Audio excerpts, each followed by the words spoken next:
नमस्कार। राजस्थान के विधानसभा उपचुनाव में गठबंधन को लेकर पेच फंस गया है।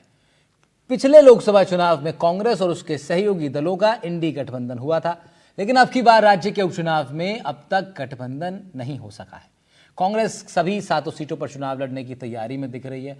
उधर भारत आदिवासी पार्टी ने 2 सीटों सलूम्बर और 84 कांग्रेस से मांगते हुए उसे उम्मीदवार नहीं उतारने को कहा है, जबकि आरएलपी ने 2 सीटें खीवसर और देवली उनियारा कांग्रेस से मांगते हुए कांग्रेस को उम्मीदवार न उतारने की बात कही है। हालांकि हनुमान बेनीवाल ने यह भी चेतावनी दी कि गठबंधन नहीं किया तो आरएलपी 4 सीटों खीवसर, देवली उनियारा के साथ ही रामगढ़ और झुंझुनू में भी अपने उम्मीदवार खड़ी करेगी, अपने दम पर चुनाव लड़ेगी। माना यह जा रहा है अगर कांग्रेस ने आरएलपी और बीएपी की शर्तें नहीं मानी तो उसकी जीत की राह आसान नहीं होगी। दूसरी ओर बीजेपी किसी पार्टी से गठबंधन नहीं करेगी। बीजेपी अपने दम पर सभी 7 सीटों पर चुनाव लड़ेगी। 18 अक्टूबर से नामांकन प्रक्रिया शुरू हो चुकी, यानी आज से नामांकन प्रक्रिया शुरू हो गई, जो 25 अक्टूबर तक चलेगी। लेकिन कांग्रेस अब तक उम्मीदवार तय इसलिए नहीं कर पा रही है कि प्रदेश कांग्रेस के वरिष्ठ नेताओं ने यह कहा कि गठबंधन पर फैसला आलाकमान करेगा। कांग्रेस ने सभी 7 सीटों पर सीनियर ऑब्जर्वर लगा जरूर दिए हैं। खीवसर में उदयलाल आंजना है, 84 में सुखराम बिश्नोई हैं, सलूम्बर में अशोक चांदना, देवली उनियारा पर हरिमोहन शर्मा, झुंझुनू में गोविंद राम मेघवाल, रामगढ़ में भजन लाल जाटव, दौसा पर प्रमोद भाया जैन को जिम्मा सौंप दिया गया है ऑब्जर्वर के तौर पर। ये टिकट की दावेदारी और समीकरणों पर हाईकमान को रिपोर्ट देंगे। कुल मिलाकर गठबंधन पार्टियों ने कांग्रेस की टेंशन बढ़ा दी है। गठबंधन धर्म निभाकर इन पार्टियों को आगे के लिए साथ रखेगी या 7 सीटों पर अपना धरातल तलाशेगी। इससे किस पार्टी को चुनाव में फायदा होगा, किसके वोट कटेंगे, किसका बड़ा नुकसान होगा, इन सीटों पर कौन कौन नेता किस किस पार्टी से टिकट के दावेदार हैं, सीटों के सियासी समीकरण क्या है, इस पर सबसे बड़े मुद्दे में हम चर्चा आज करेंगे। चर्चा से पहले आपको जरा सांसद राजकुमार रोत और पूर्व कांग्रेस सांसद ताराचंद भगोरा की गठबंधन मामले पर जो प्रतिक्रिया सामने आई वो पहले सुनवाते हैं। अभी तक की जो सिचुएशन है, हालांकि हमारी कोर कमेटी और राष्ट्रीय कार्यकारिणी तय करेगी, लेकिन संभवत है कि वो हम लोग स्वतंत्र ही चुनाव लड़ेंगे। पहले से 84 में मीटिंगें ब्लॉक लेवल, मंडल लेवल सब कर ली और बूथ लेवल पे भी हमने कोशिश करी है जिससे कि कांग्रेस मजबूत हो। दोनों धर्म और जाति के नाम से दक्षिणांचल को विकास से बहुत दूर कर लिया है इन्होंने। इनका कोई टारगेट ही नहीं है विकास के नाम से, बल्कि जाति और धर्म के नाम से दोनों पार्टियां जनता के हितों पर कुठाराघात कर रही है। और कांग्रेस मात्र एक ऐसी पार्टी है जो निरंतर विकास का आयाम दे रही है। और पिछले लगभग 15 साल से 84 की जनता त्रस्त है विकास के नाम से, और अब जनता ने ठान ली है कि कांग्रेस के सिवाय हमारा कोई विकल्प नहीं है। तो जनता का मानस, युवक जो भटक गए थे उनका मानस भी कांग्रेस के प्रति है। इसलिए हम पूर्णतया जिसको भी हाईकमान टिकट दे, हम पूर्णतया चुनाव के लिए तैयार हैं। जो भी स्थिति होगी वो जनता के बीच में जाएंगे और जनता माई बाप है, वो अपना निर्णय करेगी। तो देखिए 4 सीटें खीवसर, देवली उनियारा, 84 सलूम्बर, जिसपे गठबंधन का पेच फंसा हुआ है। 4 सीटों पर आरएलपी भी चुनाव लड़ सकती है। उधर बीएपी भी दावा कर रही है कि हम अपनी दोनों सीटों पर चुनाव लड़ेंगे। अगर कांग्रेस ने हमें ये सीटें नहीं दी इसका मतलब क्या है? गठबंधन टूटेगा, रहेगा? इस पर एक बड़ा सवाल खड़ा हो रहा है। तमाम अन्य बातें, रामगढ़ में बीजेपी सुखवंत सिंह या जय आहूजा को प्रत्याशी बना सकती है। अन्य सीटों पर अलग अलग दावेदार हैं। उधर पूर्व जिला प्रमुख बिंदु चौधरी कांग्रेस से टिकट के दावेदार हो रखे हैं खीवसर पर। तो ये तमाम अलग अलग अब नाम भी देखिए सामने आ रहे हैं, लेकिन अब तक पुख्ता नहीं हुआ है, किसी का नाम स्पष्ट नहीं हुआ है। लेकिन इस बीच जब संभावनाएं तो बढ़ गई हैं, उधर तमाम जो दावेदार हैं वो भी दिल्ली तक खींचतान कर रहे हैं। तो इस बीच में राजस्थान की राजनीति में क्या उठक पटक चल रही है, इसको जरा समझेंगे।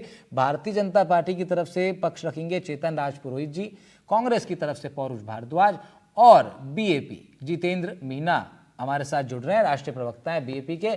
और साथ ही साथ हमारे एक्सपर्ट के रूप में हमारे न्यूज रूम से नीरज शर्मा जी भी हमारे साथ जुड़े हैं, जो कि राजस्थान की राजनीति पर बड़ी बारीक और पैनी नजर रखते हैं। उनसे भी जरा इन बारीकियों को समझेंगे। लेकिन सबसे पहले मैं इस पैनल पर मौका देना चाहता हूं जितेंद्र मीना जी को, जो कि बीएपी का पक्ष रखने के लिए यहां बैठे हैं। जितेंद्र मीना साहब, 2 सीटों पर पेच फंसता हुआ नजर आ रहा है। खैर, पेच फंसेगा कसेगा ये तो बाद में देखा जाएगा, लेकिन फिलहाल कांग्रेस पार्टी के साथ क्या कुछ बातचीत आप लोगों की चल रही है?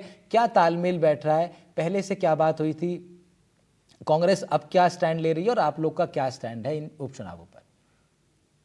जी बहुत बहुत शुक्रिया। जहां तक अगर हम लोग गठबंधन की बात करें तो हमारा पिछले लोकसभा चुनाव में और उससे पहले भी जब विधानसभा चुनाव हुए थे 2023 के, तब भी हमारा कांग्रेस के साथ कोई गठबंधन नहीं था। ये जरूर है कि लोकसभा चुनाव में कांग्रेस ने हमें समर्थन दिया था। और जहां तक इस उपचुनाव की बात है तो हमने जैसे पहले भी क्लियर कहा था कि हमारे पास कांग्रेस की तरफ से कोई गठबंधन का कोई प्रस्ताव हमारे पास नहीं है। और हमने भी पहले, हमारे नेताओं ने भी स्पष्ट कर दिया था, सांसद जी राजकुमार राउत साहब ने भी स्पष्ट कर दिया था कि हम लोग स्वतंत्र रूप से चुनाव लड़ेंगे। जहां तक सलूम्बर और 84 की बात है तो अगर हम लोग पिछला पूरा डेटा उठा करके देखेंगे तो आपको समझ में आएगा कि भाई किस तरीके से जो है बीएपी का राइज हुआ है इन दोनों इलाकों में। और उसके साथ साथ हम लोग, ऐसा नहीं है कि 84 और सलूम्बर तक हम सीमित है, हम उसके बाहर दौसा और देवली उनियारा की जो सीट है, जो पूर्वी राजस्थान की सीट है, हम उस पर भी अपनी दावेदारी जो है कर रहे हैं। उस पर भी हम लोग अपने जो है कैंडिडेट्स सिलेक्शन करने तो के ये बाद दावेदारी की आपकी तरफ बढ़- आपकी ये दावेदारी कांग्रेस पार्टी के लिए या लेट्स से कि भारतीय जनता पार्टी के लिए, तो आपकी ये दावेदारी फायदेमंद साबित हो सकती है, ऐसा माना जा रहा है। और ऐसा कहा जा रहा है कि अगर आप दावेदारी पेश करेंगे इन नई सीटों पर तो वहाँ आप एक जिसे कहते हैं आम भाषा में वोट कटुआ पार्टी के तौर पर आपको देखा जाएगा। राहुल जी देखिए, ये बहुत आसान है किसी के ऊपर भी आरोप लगा देना कि कौन वोट कटवा है कौन नहीं है। लेकिन एक पार्टी के एक काम होता है कि वो लोकतांत्रिक प्रक्रिया में अपने आप को लेकर के जाए, जनता के बीच में अपने आप को ठीक बात है। एक्सरसाइज करे, और जनता उसको प्रेम करेगी, उसको रिजेक्ट करेगी, ये तो जनता तय कर लेगी। ठीक जहां बात है। तक ये लेबल लगाने की बात है कि भाई कौन वोट कटवाए, तो अगर 84 की बात कर ले तो आप 84 में कांग्रेस की स्थिति देखिए, 84 में आप बीजेपी की भी स्थिति देखेंगे तो वहां लगेगा कि ये दोनों ही वोट कटवा की स्थिति है। लेकिन हम ये नहीं कह सकते, दोनों पार्टियां हैं, पार्टियों का काम है कि वो चुनाव लड़े। तो फिर इसमें वैसे ही इसमें मीना जैसे इसमें बाकी- मीना साहब, इसमें एक सवाल फिर ये आता है कि जैसे हनुमान बेनीवाल जी का आज बयान आया, उन्होंने स्पष्ट तौर पर कहा कि भाई मेरा प्राथमिकता है भारतीय जनता पार्टी को हराना, मेरी पहली दुश्मन बीजेपी है। उन्होंने अपनी पार्टी का और अपना रुख साफ कर दिया। तो जब अगर लक्ष्य बीजेपी को हराना है तो फिर उसमें अन्य दांवपेच समझने होंगे, देखना पड़ेगा कि कहां पर हमारी ज्यादा सक्रियता बीजेपी को जितवा भी सकती है। क्या इस दृष्टि से आप लोग सोच रहे हैं? जी देखो, हम लोग बिल्कुल सोच रहे हैं, लेकिन इसीलिए हमने जैसे शुरुआती बात कही कि कांग्रेस की तरफ से हमारे पास ऐसा कोई प्रस्ताव नहीं आया, क्योंकि हम लोग लोकसभा और पिछला विधानसभा भी चुनाव हमने देखा था कि उस समय भी अलायंस को लेकर के कोई बातचीत नहीं हुई थी। अलायंस को लेकर के उन्होंने कोई कंक्लूसिव प्रस्ताव नहीं दिया था। अभी तक हमारे पास कोई प्रस्ताव नहीं है ठीक कि है। बीजेपी को लेकर के अभी तक की जो रणनीति है उसमें कांग्रेस ने सीरियस नजर हम लोगों को नहीं आ रही। अच्छा, आप ये कह रहे हैं कांग्रेस की मीना भाई, कांग्रेस की तरफ से कोई अब तक ऐसी इनिशिएट या कोई प्रस्ताव आप तक नहीं पहुंचा है? जी, हम तक अभी ठीक तक है, ऐसा कोई ठीक है। प्रस्ताव नीरज शर्मा हमारे साथ जुड़ रहे हैं हमारे न्यूज रूम से। नीरज जी, बीजेपी स्पष्ट तौर पे कह रही है कि कांग्रेस की तरफ से कोई प्रस्ताव उनको मिला नहीं है और फिर ऐसा भी कोई समर्थन, कोई गठबंधन उनका रहा नहीं। एक समर्थन जरूर कांग्रेस ने उनको दिया और अपने आप को, जो मैं समझ पा रहा हूं बीजेपी के प्रवक्ता की बात से, कि इस रूप में वो अपने आप को कोई कांग्रेस के साथ किसी गठबंधन में या बहुत जुड़ाव के साथ नहीं देख रहे हैं। उनका एक अपना प्लान आउट हो सकता है। अगर ऐसा करते हैं तो कांग्रेस के लिए कहां, कौन सी सीट पर यह बड़ा झटका हो सकता है? देखिए, सीधे तौर पर जो दक्षिण राजस्थान की आदिवासी बाहुल्य जो दोनों सीटें हैं जहां पर उपचुनाव होने जा रहा है, सलूम्बर और 84, इन दोनों सीटों पर कांग्रेस के लिए स्थिति काफी विकट हो सकती है अगर बीएपी के साथ में गठबंधन नहीं हुआ तो। क्योंकि पिछली बार राजकुमार राउत के साथ गठबंधन किया था, लास्ट टाइम पे उन्हें समर्थन दिया था, तब वो बांसवाड़ा डूंगरपुर से सांसद बने और उनका प्रभाव जो है वो इतना रहा। अभी भी 3 जो विधायक जो है बीएपी पार्टी के वहां क्षेत्र के अंदर, उस एरिया के अंदर, आदिवासी क्षेत्र के अंदर है। इस बार जो पैंथर है ये भी यहाँ पर बड़ा मुद्दा जो है निकल करके सामने आया। तो बीजेपी के सामने एक माहौल बनाने के लिए अगर बीएपी और कांग्रेस मिलकर के एकजुट होती हैं तो निश्चित रूप से जो वोट बैंक है वो फटेगा नहीं, दो फाड़ नहीं होगा, एक जगह रहेगा तो उसका बेनिफिट हो सकता है। लेकिन अगर ये दोनों पार्टियां अलग अलग चुनाव लड़ती हैं तो निश्चित तौर पर जो वोट है आदिवासियों का वो बटेगा। कांग्रेस पारंपरिक रूप से आदिवासियों को अब तक अपना वोट बैंक मानती आई थी, उसका नुकसान कांग्रेस पार्टी को उठाना पड़ सकता है और बीजेपी का जो कैंडिडेट खड़ा होगा उसको एक तरफा जो है एक बड़ा वोट मिल सकता है। तो निश्चित रूप से भाजपा के लिए एक फायदे की बात हो सकती है। कांग्रेस और बीएपी के बीच झगड़ा रहता है। उधर फिर नीरज जी, उधर हनुमान बेनीवाल ने भी कह दिया अगर गठबंधन नहीं होता है तो रामगढ़ और देवली उनियारा पर वो लोग मतलब और भी 2 सीटों पर चुनाव लड़ेंगे। तो ऐसे में तो ये आप इसको इस रूप में देख सकते हैं क्या फिर बीजेपी के लिए फायदेमंद साबित होगा? देखिए, हनुमान बेनीवाल ने जो बात की है वो भी आरएलपी के मद्देनजर ठीक है, क्योंकि खीवसर से वो खुद विधायक रहे हैं और उसके बाद वहां से अब वो सांसद बन चुके हैं नागौर से। तो ये सीट थी परंपरागत रूप से 16 साल से हनुमान बेनीवाल के परिवार में चल रही है। नारायण बेनीवाल उनके भाई भी यहाँ से विधायक रहे थे। तो इस बार वो चाहते हैं कि ये सीट तो उनके पास रही, देवली उनियारा की सीट भी आ जाए। लेकिन देवली उनियारा कांग्रेस के लिए इसलिए पसोपेश वाली है क्योंकि यहाँ से हरीश चंद्र मीणा जो है वो कांग्रेस पार्टी के विधायक रहे थे, उनके सांसद बनने से सीट खाली हुई है। और उनके भाई नमो नारायण मीणा वो टिकट वहां से चाहते हैं, जो कि पूर्व में केंद्रीय मंत्री भी रहे। और दूसरी ओर हनुमान बेनीवाल ने यह भी कह दिया कि ये 2 सीटें नहीं मिली तो मैं 4 सीटों पर अपने उम्मीदवार उतार दूंगा, यानी अलवर की राजगढ़ सीट और इसके अलावा झुंझुनू सीट जो भी जाट बाहुल्य है, तो जाट वोट बैंक है उसके अंदर कांग्रेस के बड़ी सेंध हनुमान बेनीवाल लगा सकते हैं। इसीलिए शायद उन्होंने कांग्रेस ठीक है, पार्टी को तो ये बड़ा सोच समझ के ये फैसला लेना पड़ेगा। चुनावी परिणामों पर बड़ा इसका असर पड़ेगा। नीरज जी हमारे साथ जुड़े थे, शुक्रिया नीरज आपका। अब ये आपने काफी बात बड़ी पते की करी नीरज जी ने कि क्योंकि जब ये फैसले होंगे चेतन राजपुरोहित जी के पास मैं जाऊंगा, लेकिन उससे पहले पौरुष जी का मैं रुख कर लेता हूं क्योंकि कांग्रेस का जवाब इस पर चाहिए। जब बीजेपी के हमने सुन ली और फिर एक एक्सपर्ट राय भी हमने सुन ली, तो कांग्रेस क्या सोच रही है पौरुष भारद्वाज जी? क्योंकि आपने कोई इनिशिएट तो किया नहीं बीजेपी के साथ गठबंधन का, आप लोग भी पहले से ही मान के बैठे हैं कि भाई हम तो 7 सीटों पर उपचुनाव अकेले दम पे लड़ेंगे। तो अकेले दम पे लड़ने का प्लान अगर क्लियर है तो फिर गठबंधन वाली बातें क्यों निकल करके सामने आ रही हैं? क्यों फिर एक नई अफवाह में डालना लोगों को? राहुल जी, देखिए मैं इस बात को कहना चाहूंगा कि जब जून के अंदर लोकसभा चुनाव के परिणाम आए थे उसके बाद में जुलाई में हमारे पीसीसी के वॉर रूम में एक बैठक हुई थी, जो कि हमारे जो प्रदेश के प्रभारी रंधावा साहब उन्होंने उस बैठक को ली थी।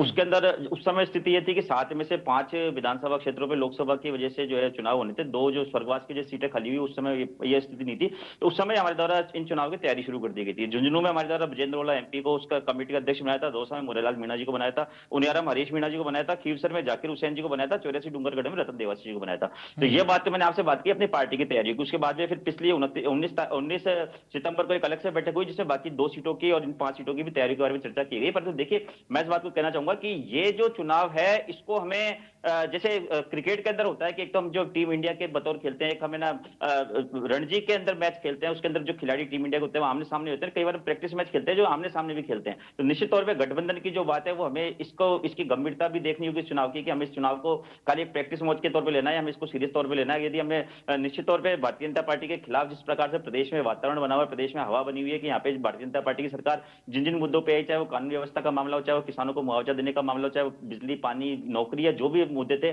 उन सब मुद्दों पर भारतीय जनता पार्टी की सरकार विफल रही। भारतीय जनता पार्टी की स्थिति हो गई कि इनकी खुद की पार्टी के लोग ही इनसे असंतुष्ट हैं, इनके तबादलों के अंदर इनके भारतीय जनता पार्टी के नेताओं की नहीं चल रही है, इनके विधायकों की नहीं चल रही है। आपने 2 दिन पहले देखा कि इन्होंने मनोनीत पार्षदों की लिस्ट निकाली, उसके बाद में जब इनके कार्यकर्ता जब बड़े खुश हुए, उन्होंने फेसबुक पर ऐसी तस्वीरें देखी, किसी ने माला, अब आप लोग अपने प्रत्याशियों का नाम कब तक सामने लाएंगे ये बताइए? मैं आपसे इसी बात को कहना चाह रहा हूं कि देखिए, पार्टी स्तर पे जो है अभी इस बात को तय होनी है कि भाई हमें इस मैच को जो है अभी इसको प्रैक्टिस मैच के बतौर खेलना है या हमें सीरियस मैच के बतौर खेलना है। नहीं तो आज नॉमिनेशन आज से चालू हो गए, 25 तारीख तक लास्ट नॉमिनेशन है, अभी तक मैच कौन सी पिच पे खेला जाएगा यही नहीं तय हुआ है। मैं इसी बात को आपसे कहना चाह रहा हूँ कि देखिए, आज माननीय हनुमान बेनीवाल जी का आपने बयान देखा कि उन्होंने कहा कि गठबंधन की अभी बातचीत हो रही है, संभावना खुली हुई है। और आपने नेता प्रतिपक्ष श्री सीताराम जूली जी का भी आज का बयान सुना होगा, उन्होंने भी ये बात कही थी कि भाई जो है संभावना सारी खुली हुई है। और देखिए, घर के अंदर स्थिति होती है जब परिवार के 4 मेंबर होते हैं तो सब लोग नहीं, परिवार नहीं है आप लोग यूज करते हैं। तो नहीं, परिवार आप लोग है कहां? नहीं, इंडिया गठबंधन के नाते, देखिए इंडिया गठबंधन के नाते बात करूंगा तो ये लोग अभी अपनी बार्गेनिंग पावर यूज कर रहे हैं, हमें उचित लगेगा तो हम इनकी मांग मानेंगे, नहीं लगेगा तो ये इनके लिए स्वतंत्र है, हमारे लिए स्वतंत्र है। और हाँ, अभी बीजेपी के प्रवक्ता मेरे भाई कह रहे थे, बोले कि साहब कांग्रेस ने हमें चला के समर्थन दिया, ऐसा नहीं था। आपको याद रखना चाहिए, राजकुमार रोज जी ने जब नॉमिनेशन का फॉर्म भरा था लोकसभा के लिए, उसके बाद उनका ट्वीट किया था, उन्होंने कहा कि भाई बीजेपी को हराने के लिए आप हमारे साथ दीजिए। और आपके ट्वीट के ऊपर और आपके नेताओं की प्रतिक्रियाओं के ऊपर आपके नेताओं ने जो भावनाएं व्यक्त की, चाहे वो सोशल प्लेटफॉर्म मीडिया पे भावनाएं व्यक्त की या फिर आपने निजी तौर पे संपर्क किया, उसके बाद भी कांग्रेस पार्टी ने आपको समर्थन दिया। आप भले आप वहां पे आपकी स्थिति मजबूत है, लोकतंत्र में निश्चित तौर पर सबको चुनाव लड़ने का अधिकार है, परंतु ये गलतफहमी नहीं पानी चाहिए कि कांग्रेस को आपको लेकर के मरी जा रही है, कांग्रेस ने चला करके आपको समर्थन दिया। देख लो फिर अब आप पौरुष जी, फिर अब आप देखना चाहिए कांग्रेस को कि भाई कई बार गठबंधन में इस तरह के रिएक्शंस भी आते हैं सामने। कई बार व्यक्ति जीतने के बाद, मैं इस पर्टिकुलर विषय के लिए नहीं बोल रहा हूँ, एक जनरल बात बोल रहा हूँ कि कई बार जीत के बाद फिर जो परिवार जिसकी आप बात कर रहे थे उसके सदस्य को लोग भूल जाते हैं। आपने अभी उदाहरण दिया आप जितेंद्र मीणा जी की बात का, तो ये भी आप लोग को ध्यान। मैं जवाब देना चाहूंगा कि देखिए, जिस समय इंडिया गठबंधन बना था, राष्ट्रीय स्तर पर बना था, उस समय राहुल गांधी जी से जो है हमारे सम्मानीय पत्रकारगणों के द्वारा सवाल पूछा गया था, तो राहुल गांधी जी ने कहा था कि भाई हम देश के संविधान को बचाने के लिए, देश के संवैधानिक ढांचे को बचाने के लिए कांग्रेस पार्टी बड़े भाई होने के नाते अपनी हर प्रकार की कुर्बानी देने को तैयार है। अब ये और आपने सातों देखा कि उपचुनाव, जब आगे हमारे मैं एक द्वारा सवाल और ले चुनाव रहा हूं, लड़े, उसके बाद चेतन जी के पास जाऊंगा। अब जब ये 7 सीटों पर उपचुनाव होगा तो यहाँ राहुल गांधी जी की बात वो अभी भी लागू है या नहीं है? मैंने आपसे यही बात की कि देखिए, अभी निश्चित तौर पे आला कमान स्तर पे निर्णय होना है, और हमें इस बात में ये देखनी है कि इस मैच को हमें प्रैक्टिस मैच के बतौर खेलना है या फिर हमें इसको सीरियस लेकर के मैच खेलना है। उस हिसाब से निर्णय होगा कि हमें गठबंधन में जाकर मतलब हम प्रैक्टिस चुनाव मैच लड़ेंगे होगा या ये? नहीं 7 लड़ेंगे। सीटों पर उपचुनाव हो रहा है, ये प्रैक्टिस मैच है आपके लिए? नहीं, देखिए मैं इसी बात को आपको हरियाणा कह में रहा हूं आप कि लोग हार देखिए, गए, चुनाव जो है, अगर हरियाणा में आप लोग भारतीय चुनाव जनता हार गए, पार्टी- राजस्थान का देखिए, चुनाव अभी आप लोग हार रहे हैं, भारतीय जनता लोकसभा का पार्टी की चुनाव आप सरकार लोग के हार गए, खिलाफ अभी प्रैक्टिस मैच ही भारतीय चल रहा है आपका। भारतीय जनता पार्टी की सरकार के खिलाफ तो इतना माहौल बना हुआ है कि भारतीय जनता पार्टी के लोग ही खुद इनको निपटाएंगे। और रही बात इन 7 सीटों की, तो आप इस बात को जानते हैं कि ये जो चुनाव है, ये भारतीय जनता पार्टी की सरकार का लिटमस टेस्ट है। इस चुनाव से सरकार की सेहत पे कोई इस मायने फर्क नहीं पड़ेगा। ठीक है, नहीं तो लिटमस टेस्ट में तो आपको आपकी कोशिश होनी चाहिए कि आप उनको फेल साबित करें ना, विपक्ष के नाते से आपकी कोशिश होनी चाहिए फेल साबित। खैर कोई बात नहीं, इस लिटमस टेस्ट में बीजेपी कितनी तैयार है, चेतन राजपुरोहित जी का रुख कर लेते हैं, उसके बाद बड़ी इंटरेस्टिंग चर्चा करेंगे। आज बीएपी के प्रवक्ता भी हमारे साथ हैं, फिर उनके पास भी लौटूंगा। चेतन जी से पहले जान लेते हैं, चेतन जी लिटमस टेस्ट हो रहा है आप लोग का, बता दी कांग्रेस पार्टी, और ये भी अच्छा है, मजबूत दल है आप लोग इस वक्त राजस्थान में, बाहर से बैठ के आप भी आनंद ले रहे हैं, गठबंधन में कौन सीटें ला रहा है, तोड़ रहा है, कहाँ क्या चल रहा है, आराम से बैठे हैं एकदम, और एक आध 2-4 दिन में बिल्कुल लास्ट में फिर आपके गठबंधन के नाम सामने आएंगे उम्मीदवार। आपके गठबंधन तो आप लोग कर ही नहीं रहे, आपकी अपनी पार्टी के, फिर क्या है आप लोग की रणनीति? 7 सीटों पर उपचुनाव, तमाम बड़ी बड़ी बैठकें हो रही हैं। गठबंधन के बारे में हमारे प्रदेश अध्यक्ष जी ने क्लियर स्थिति कर दी है, कोई उसमें संदेह हाँ, की गठबंधन स्थिति की तो नहीं। आप लोगों ने क्लियर कर दी। अब मैं मेन बात पाता हूँ, कुछ आंकड़े बताना चाहता हूँ मैं आपको। 2023 के चुनाव 84 में बीएपी पार्टी को मिले थे 1,11,150 मत, बीजेपी को मिले थे 41,984, और कांग्रेस को कितने मिले थे पता है आपको? 28,120। इसी प्रकार से आप फ्यूचर आ जाइए, फ्यूचर अंदर कांग्रेस प्रत्याशी को मिले 27,000 मत, बीजेपी प्रत्याशी को मिले 79,000 से ज्यादा मत, और आरएलपी को मिले 79,000 से ज्यादा वोट, और बीजेपी के मिले 77,435। आप कल्पना करिए राहुल जी, कांग्रेस पार्टी 3 विधानसभा क्षेत्रों में तो टक्कर में ही नहीं है, इसीलिए तो ये कंधे ढूंढ रहे हैं। और इधर फिर इधर आ जाते हैं सर, इधर बीएपी के लिए क्या कहेंगे आप? जहां ये लोग मजबूत है वहां कैसे हराएंगे? आगे आता हूँ रामगढ़ में आपने गौरव जी जवाब सुन लेंगे, सबको समय, आप लोग को पर्याप्त समय दिया। आप चेतन जी बहुत देर से देखिए सुन रहे हैं, उनकी सुन लेते मैं हैं। आपको गंभीर आंकड़े रामगढ़ के बता बारे रहा में हूं, पूछेगा बीजेपी और आंकड़े के मेरे नहीं है, इलेक्शन कमीशन के हैं। अब आप फ्यूचर में हम लोग 2,200 मतों से चुनाव हारे, हमारे ही कैंडिडेट 15,000 से ऊपर वोट ले गए दुर्ग सिंह जी, हमें पता है हम चुनाव क्यों हारे फ्यूचर में। लेकिन कांग्रेस टक्कर में नहीं है, 84 में कांग्रेस टक्कर में नहीं है, सलमपुर में कांग्रेस टक्कर में नहीं है, तो जहां कांग्रेस टक्कर में नहीं है वहां कांग्रेस ये प्रयास कर रही है कंधे ढूंढने का। हरियाणा में भी इन्होंने किया था, कांग्रेस का कार्यकर्ता संघर्ष नहीं कर सकता, तपस्या नहीं कर सकता। सर बीएपी के लिए क्या कहेंगे? बीएपी में मैं चाह रहा हूं आपका रिएक्शन। कांग्रेस पर तो हम सुनते ही जानते ही हैं आप लोग के तमाम रिएक्शन अन्य दलों पर। मैं आता हूं। अब हम चुनाव में कैसे जाएंगे ये बताना चाहता हूं आपको। मैंने ये आंकड़े बताए, कुछ बताए, मेरे पास डिटेल पूरी है, लेकिन हम चुनाव में कैसे जाएंगे? चुनाव में हम जाएंगे मजबूत, हमारा संगठन, हमारा पन्ना प्रमुख से लेकर प्रदेश नेतृत्व तक और केंद्रीय नेतृत्व, इन दोनों ने, केंद्र सरकार ने और राजस्थान की सरकार ने जो लोक कल्याणकारी काम किए, हमने जो संकल्प पत्र में हमने जो वादे किए थे, उनको जिस प्रकार से हमने जमीनी धरातल पर उतारा है, जनता को राहत दी है, तब जनता के बीच में कार्यकर्ता मुट्ठी तान के जाता है, जनता प्रश्न पूछती है। कांग्रेस का कार्यकर्ता जब जनता के बीच में जाता है, जनता नहीं तो फिर आप क्या बताएंगे? सलूम्बर में क्या बताएंगे आप? मान लीजिए बीएपी के प्रत्याशी सामने खड़े हैं, इधर आपके प्रत्याशी हैं, और मंच पर बहस चल रही है अलग अलग, बताइए क्या बताएंगे आप सलूम्बर में? राहुल जी मैं आंकड़ों पे बात, मदन दिलावर जी जाके डीएनए टेस्ट करवाएंगे साहब वहां पर।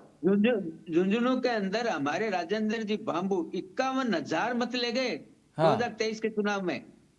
हम 7 की 60 क्यों जीते ये बता रहा हूँ आपको। सबसे पहले पेपर लीक पे हमने जनता से वादा किया था, युवाओं के साथ जो खिलवाड़ हुआ है, युवाओं के साथ जो कुठाराघात हुआ है, उनकी नौकरियां लूटी गई है, उनकी नौकरियां छीनी गई है, उनको हमने कार्रवाई करके दिखाई। राज्य सरकार ने पेट्रोल डीजल पे हमने वादा किया था 2% वेट कम करेंगे। हमने सरकार बनने के 15 दिन के अंदर पेट्रोल के ऊपर 7 रुपए 18 पैसे और डीजल के ऊपर 6 रुपए 60 पैसे हमने कम करके दिखाया जनता को। गेहूं के ऊपर बोनस देने की हमने बात की, एमएसपी के ऊपर 125 रुपए बोनस देंगे हमने बोनस दे के दिखाया। पीएम किसान निधि में हमने 6,000 से 8,000 किया, 8,000 राजस्थान सरकार ने अपना कंट्रीब्यूशन दिया है। पीएम किसान सम्मान हम बताएंगे जनता को, हमने दिया है। हम जनता पे जाते हैं ना धरातल पे, जब जनता के काम करके उनको डिलीवर करके जाते हैं, वैसे नहीं जाते हम। सामाजिक सुरक्षा पेंशन योजना हमने उनकी राशि बढ़ाई 1150 की, हमने 60,425 लोग नए जोड़े सामाजिक पेंशन योजना में। हम लोगों ने महिला सुरक्षा के बारे में काम किया है, महिला थाने स्थापित किया। ईआरसीपी की बात करती थी कांग्रेस 5 साल तक, हम लोगों ने 20 दिन के अंदर ईआरसीपी पर एमओयू करके दिखा दिया। यमुना जल समझौते की बात करती थी कांग्रेस, हमने करके दिखाया। मानगढ़ धाम गए थे, अभी सीएम मानगढ़ धाम गए थे, वहां भी उन्होंने कुछ करोड़ों का एक पैकेज उनके दिया है, वो भी आपका एक मुद्दा रहेगा आदिवासी क्षेत्रों में। भारतीय जनता पार्टी की ताकत क्या है? ताकत यही तो है, जनता का आशीर्वाद क्यों मिलता है, जनता हमारे पे विश्वास करती है। जितेंद्र मीना साहब, भारतीय जनता पार्टी के अपना उनका एक आधार है, वो आधार कितना धरातल पर मजबूत है ये चुनावी परिणाम से हर बार हमेशा रेक्टिफाई होते रहते हैं ये आधार। लेकिन बीएपी के मद्देनजर उनकी आपके लोग की दृष्टि से अगर देखें, वो कौन सी चीजें हैं जो बीजेपी को बैकफायर करेंगी, और जितना दावा अभी इस वक्त चेतन राज पुरोहित जी कर रहे हैं, आपके हिसाब से वो और भी कमजोर साबित होगा? कौन सी ऐसे मुद्दे हैं बीजेपी के खिलाफ? जी राहुल भाई, इससे पहले कि मैं आपके सवाल का जवाब दूं, मैं पौरस भाई को एक चीज क्लियर कर देता हूं। पौरस जी, मैंने ये नहीं कहा था कि कांग्रेस ने जो है चला करके दिया, या हमने उनसे वो कहा है। उन्होंने समर्थन दिया, उसके लिए शुक्रिया, ठीक है, तो उसकी बात हम लोग कर रहे थे। एक चीज है। दूसरी जो चेतन जी की, और वो समर्थन आपको इस बार नहीं चाहिए? मैं एक जस्ट टू क्लियर, मैं ये नहीं कह रहा हूं कि समर्थन नहीं चाहिए या चाहिए। हम वो उन्होंने जो बात कही नहीं, मैं उसी में फिर एक बात फिर उसी में जा रहे थे, उसको क्लियर करना था कि मरे जा रहे थे, उस बात को क्लियर करना। नहीं मीना साहब, फिर इसमें कह रहा है, ये आपने अच्छा पॉइंट उठाया, तो थोड़ा सा इसमें इसी को थोड़ा ऐड ऑन कर लेते हैं। अब आपको उनके समर्थन की आवश्यकता है या नहीं है? देखिए, अगर बीजेपी को हराना है, हाँ, तो कांग्रेस को साथ में आना होगा, ये क्लियर है। अगर कांग्रेस सीरियस है, क्योंकि हमारे लिए हर एक सीट, हर एक छोटे से छोटा इलेक्शन, चाहे वो विधानसभा का हो, लोकसभा का हो, या पंचायत इलेक्शन हो, हर एक इलेक्शन हमारे लिए एकदम से फाइनल की तरह है। और अगर कांग्रेस उसको समझती है कि वो बीजेपी को हराना चाहती है, तो उसे ये समझना होगा कि उसकी कमजोरी क्या है और कहां वो कैसे, किसकी मदद से जो है बीजेपी को हरा सकती है। तो ये चीज कांग्रेस को अपनी तरफ से देखनी होगी, इसलिए वो पक्ष जो है कांग्रेस को ऊपर छोड़ दें। और बीजेपी के लिए क्या कुछ बैकफायर करेगा? चेतन जी की जहां तक बात है, तो सबसे बड़ी चीज जो चेतन जी ने कहा, जिसे वो देख रहे हैं कि उनके लिए बहुत पॉजिटिव है, जहां तक उन्होंने युवाओं की नौकरी और उसके पेपर लीक के मुद्दे की बात करें, तो आज भी आप देखेंगे तो लगातार डेली जो है न्यूज पेपर्स में लगातार जो है पेपर लीक से जुड़े हुए मामले सामने आते जा रहे हैं, जिसके चलते एक डिस्ट्रेस लगातार पूरे राज्य के युवाओं के बीच में दिख रहा है। सलूम्बर 84 में इन मुद्दों की चर्चा है जितेंद्र जी। सलूम्बर और 84 को आप देखिए तो सबसे बड़ी चीज कि ये पूरा का पूरा आदिवासी बेल्ट है।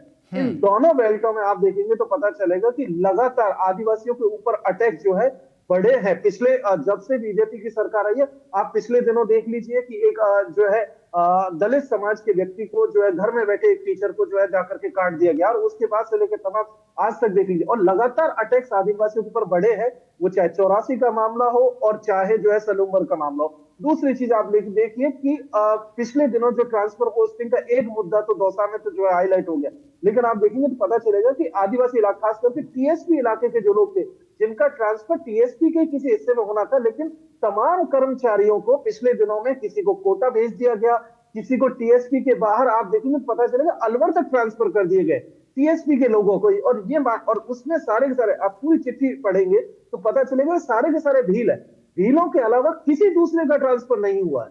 तो आप लगातार आप देखेंगे कि किस तरीके से जो आदिवासी है उसके ऊपर लगातार अटैक्स हुए हैं।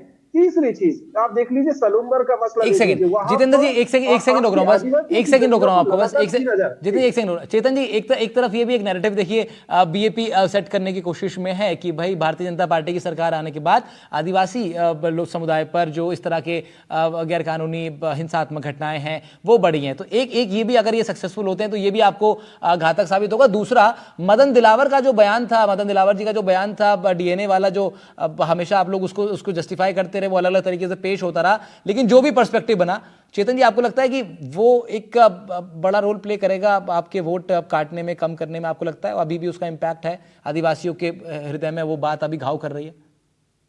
अभी हमारे मित्र जितेंद्र जी ने बात की तबादलों की और एक पर्टिकुलर कम्युनिटी के बारे में कहा कि उनके तबादले हुए। चेतन जी, मैं एक सवाल क्या कह रहा हूं, मैं सवाल आपसे मदद दिलावर जी के उस बयान का लेकर पूछ रहा हूं, क्या वो आपको लगता है कि अभी भी वो आदिवासी समाज उसको लेकर के आक्रोशित है? उस पर भी आता हूं।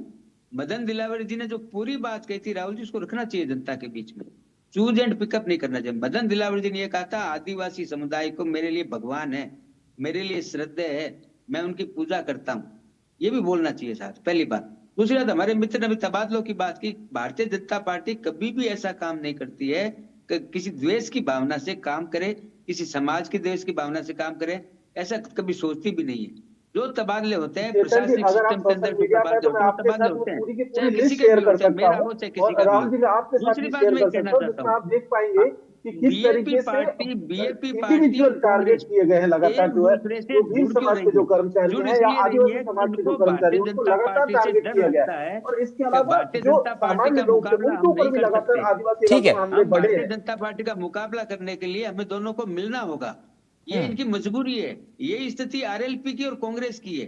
कांग्रेस कहीं भी टक्कर में नहीं है, लेकिन कांग्रेस ये चाहती है कि हमें भी सीटें मिले, लेकिन आरएलपी भी नहीं देना चाहती, बीएपी भी नहीं दे रही है। इनका इंटरनल मामला, हमें कोई लेना देना नहीं है। लेकिन हम ये मानते हैं कि भारतीय जनता पार्टी एक ऐसी पार्टी है जो ये कहती है कि हम किसी से गठबंधन नहीं करेंगे, लेकिन जो हमारी मदद करेगा, जो हमारी सहयोग करेगा, ठीक है, सहयोग हम अब समय कम है, एक एक सवाल तीनों लोगों से लेना चाह रहा हूं। पौरुष जी, कांग्रेस पार्टी, क्या आप 7 सीटों पर आप लोग, हालांकि आप फिर इस सवाल का आप जवाब यही देंगे कि भाई आला कमान तय करेगा, आप समझ नहीं आ रहा, 18 तारीख तो आज हो गई और 25 तक आपके पास समय नहीं है, क्या आप लोग इनिशिएट करेंगे बीएपी के जिन सीटों पर आपको पता है कि आपका वोट बैंक इतना नहीं है? अभी चेतन जी ने अभी आंकड़े दिए थे, 28,000 वोट आपको एक सीट पर मिले, ऐसी सीटों पर आप इनिशिएट करेंगे कि हम बीएपी के साथ चले जाएं? देखिए, मैंने आपसे राहुल जी इसी बात को कहा कि ये निर्णय जो है आलाकमान स्तर पे होने वाला है, परंतु मैं इस बात को कहना चाहूंगा, चेतन जी भाई साहब ने भी जानकारी अधूरी दी थी। इन्होंने जब अगर उधर की जानकारी दी तो इनको रामगढ़ की भी जानकारी देनी चाहिए कि 2023 के अंदर भारतीय जनता पार्टी वहां पे तीसरे नंबर पर रही थी, भारतीय जनता पार्टी को मात्र 28,000 वोट मिले थे, इनको वो बात भी बोलनी चाहिए। दूसरी बात, इन्होंने अभी बड़ी बड़ी बातें करी। इन्होंने कहा कि साहब बिजली की दरें जो है हमारे द्वारा कम कर दी गई, बिजली में इन्होंने इनके द्वारा स्थायी शुल्क में बढ़ोतरी कर दी गई, जो फ्यूल सरचार्जेस थे वो इनके द्वारा बढ़ा दिए गए। इन्होंने पेट्रोल में बात करी, पेट्रोल में आपको ध्यान होगा चेतन जी भाई साहब कि आप लोग प्रधानमंत्री जी ने कहा था कि मैं हरियाणा से कम कीमत कर दूंगा यहाँ पे, फिर भी आज हरियाणा की तुलना में करा जाए तो राजस्थान में बहुत पैसे बढ़े हुए हैं। और आपने बात करी कि जो किसान सम्मान निधि देगी, तो आप वादा तो 12,000 का था ना, आप तो 2,000 बढ़ा करके पल्ला झाड़ रहे हैं। और आपने बात करी एमएसपी की आपको पता है कि आपने 27 रुपए का आपका वादा था, उसके अलावा जो ज्वार की और उसके बाजरे की फसल जो है वो भी एमएसपी में लाने का वादा था। ठीक है, ठीक है, ठीक है पौरुष जी, 30 सेकंड, चेतन जी आपको 30 सेकंड है। ये जब कांग्रेस प्रचार में जाएगी और ये सब बातें कहेगी, कैसे काउंटर करेंगे? 30 सेकंड में जवाब चेतन जी। राहुल जी बहुत जनता से जुड़ा हुआ जरूरी। पौरुष जी आपने अपनी बात रखनी, चेतन जी का जवाब ले लेते हैं, चेतन जी का जवाब ले लेते हैं। कांग्रेस तो ये प्रयास कर रही है कि कंधा मिल जाए, बीएपी का मिल जाए या आरएलपी का मिल जाए, ये टक्कर में नहीं है। ये अभी ठीक है, बीजेपी कह रही है कांग्रेस टक्कर में नहीं है, कांग्रेस के पास भी अपने तर्क हैं, वो किस तरीके से इस उपचुनाव को साधेगी। क्योंकि बीजेपी, जितेंद्र मीना से मैं एक लास्ट कमेंट ले लेता हूं और उसके बाद, ठीक है, मैं चाह रहा था जितेंद्र जी आपसे कमेंट लो, लेकिन समय इतना ही है, माफी चाहूंगा। मुझे उम्मीद है मैंने आप तीनों लोग को पर्याप्त समय दिया होगा अपनी बात रखने के लिए, और नहीं दे पाए अगर तो फिर इस चर्चा में जुड़ेंगे। ये चर्चा लगातार चलेगी क्योंकि चुनावों का दौर है, उपचुनावों का दौर है, 7 महत्वपूर्ण सीटों पर चुनाव, 25 तारीख लास्ट डेट है नॉमिनेशन की। उससे पहले क्या कुछ नए नाम सामने आएंगे, सब पर नजर रहेगी, कैसा समीकरण बैठेगा, सबको डिकोड करते रहेंगे और बड़े मुद्दों पर चर्चा चलती रहेगी। फिलहाल इतना ही, नमस्कार।